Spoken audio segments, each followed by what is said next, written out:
Partai Nasdem di dalam Papua. Itu kita tetap berkomitmen dan tetap bekerja sesuai dengan tupoksi MRT, dalam hal ini tim afirmasi, yaitu memberikan proteksi keberpihakan pemerintah kepada itu. Beberapa minggu yang lalu kami telah melakukan rapat koordinasi dengan beberapa sekolah kedinasan dan PPD, yaitu di Poltek Bank Jayapura dengan Kanwil Kumham dalam hal proteksi dan Balai Perumahan Provinsi dan Kementerian yang ada di Jayapura, dan BPSDM menyangkut biaya siswa, dan BKD menyangkut hutan, dan TNI. Ada juga yang kami belum bertemu, yaitu Polda Papua dan Direktur Dirjen. Kami juga mungkin untuk BUMN kemarin dilakukan di PLN. Kami rencana nanti dari Mina beberapa BUMN kami akan untuk koordinasi dalam hal itu, memberikan proteksi kepada pemerintah Papua. Minggu kemarin tanggal 27-28 kami lakukan kunjungan kerja ke Politeknik Pelayaran Sorong, karena dalam tahun ini Kementerian Perhubungan telah memberikan kami, khusus di Provinsi Papua, ada afirmasi. Itu afirmasi untuk 3 matra, itu matra darat, laut, udara. Itu kalau Politeknik Penerbangan ada di Jayapura, di Papua Politeknik Pelayaran ada di Sorong. Dan untuk matrada untuk darat itu di Jakarta dan di Bali. Itu yang kami ada mendapatkan afirmasi, kota afirmasi ada 100 lebih. Itu untuk kelas khusus pola pembibitan kementerian. Itu mereka langsung masuk, dia akan sebagai calon pegawai negeri dengan IPDN dan yang lain-lain. Tapi juga ada kuota yang diberikan itu kelas mandiri. Pendaftaran mandiri itu lingkungannya itu kepada perusahaan-perusahaan asing. Jadi anak-anak ini pendidikan hanya sampai dengan semester 2. Semester 3 itu sudah direkrut, sudah diambil oleh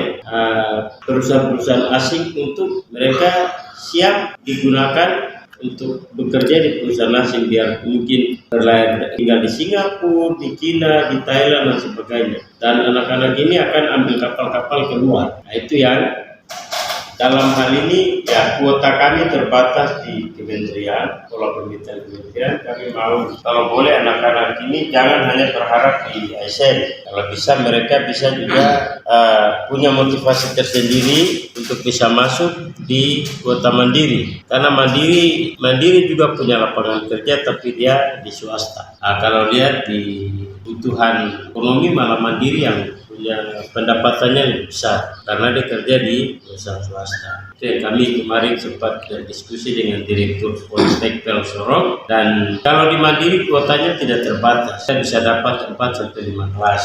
Karena itu dibiayai oleh anak itu sendiri atau oleh pemerintah daerah atau oleh donatur yang ada, dan dia tidak terlepas dari ikatan dinas. Hanya kelas itu bisa dibuka berapa kelas, yang penting kemampuan anak-anak itu bisa sekolah hanya anak-anak. Jadi kemarin berbanding terbalik, jadi justru yang banyak mau masuk di mandiri, tidak mau di pola pembibitan.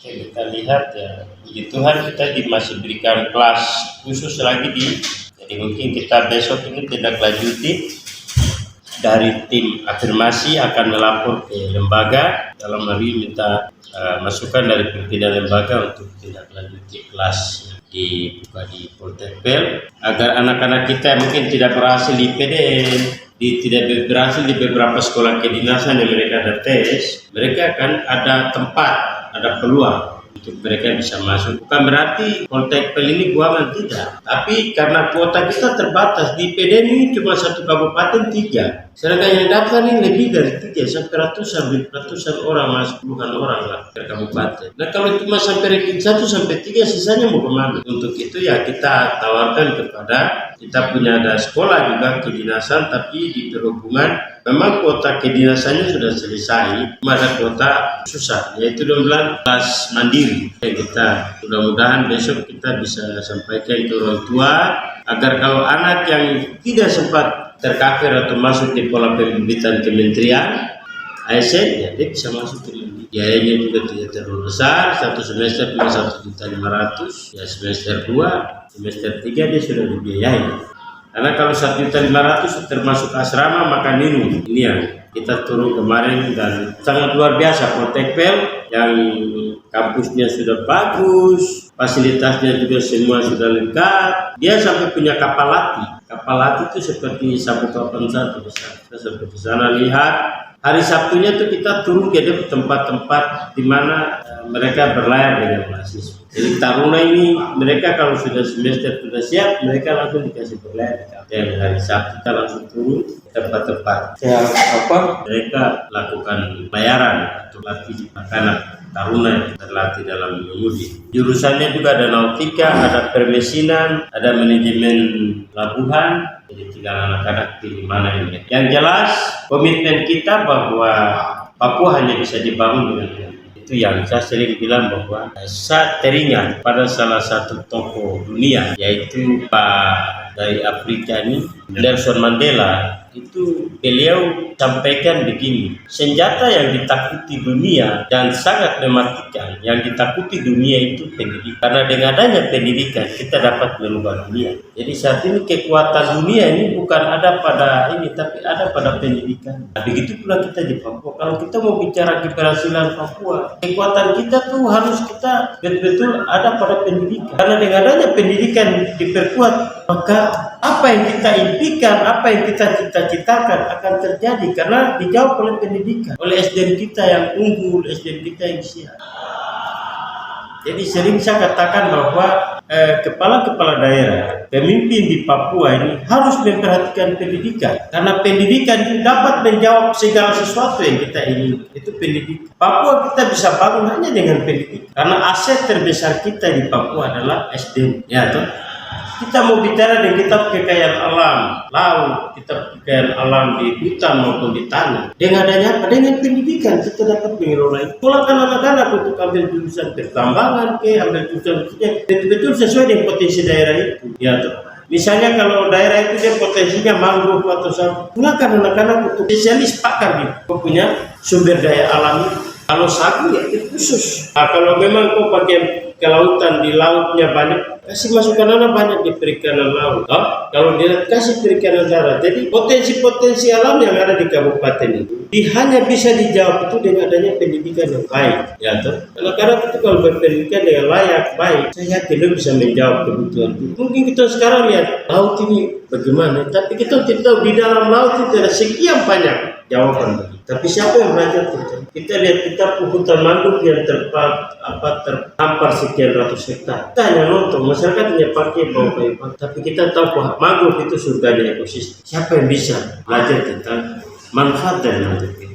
Ya, kita di Papua sebenarnya banyak hal yang bisa kita jadikan uang. Jadi kalau saya biasa bilang begini, laut uang, darat uang, hutan uang, tanah uang. Tapi bagaimana cara uang? Dengan adanya pendidikan. Karena pendidikan inilah dia dapat membuka harta karun di atas negeri. Yang dia bilang surga kecil yang jatuh ke bumi. Papua adalah dia bilang hutan yang masih perawan. Papua ini adalah yang masih orang bilang hutan perawan masih tertutup, masih terisolir, sulit untuk dibuka, tabir yang sulit untuk dibuka. Ya, semua hanya bisa dibuka dengan pendidikan. Kita tidak bisa duduk mimpi sesuatu tanpa pendidikan. Saya terpukul kemarin saat kita pertemuan di Hotel Horizon Padang Bulan. Kita undang Dinas P&P dan Kepala Dinas P&P sebelum dia bilang begini, saya nih terima kasih yang mulia Bapak anggota MRP dan tim afirmasi yang pagi. Tapi saya mau kasih tahu orang. Saya ini sampai sekarang duduk renungkan.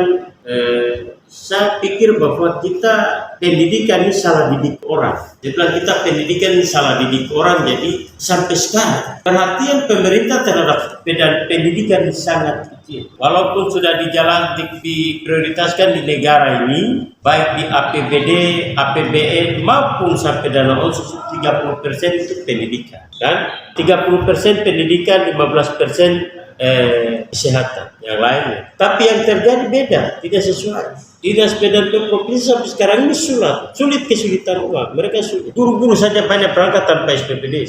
Dia melakukan hal-hal yang betul-betul kepentingan daerah, kepentingan orang banyak, kepentingan Papua, tapi dengan biaya sendiri. Dia daftar jadi guru penggerak, dia biayai dengan biaya sendiri. Pergi ikut kegiatan-kegiatan kedinasan juga tidak ada. Ini salah satu pemandangan buruk bagi kita. Saya selaku ketua tim pansus afirmasi, saya sangat menyayangkan hal ini. Bagaimana kita mau mendapatkan SDM yang unggul kalau kita tidak memperhatikan pendidikan?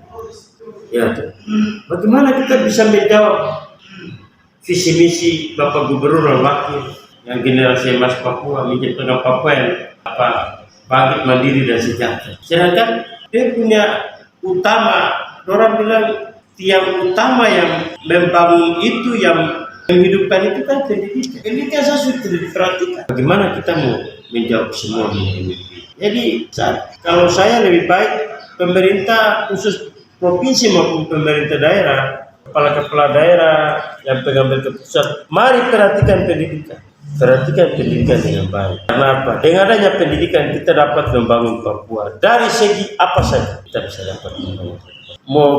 Mau segala macam hanya ada di pendidikan. Kalau pendidikan kita baik, maka Papua akan jadi yang terbaik. Karena pendidikan, saya pikir itu saja.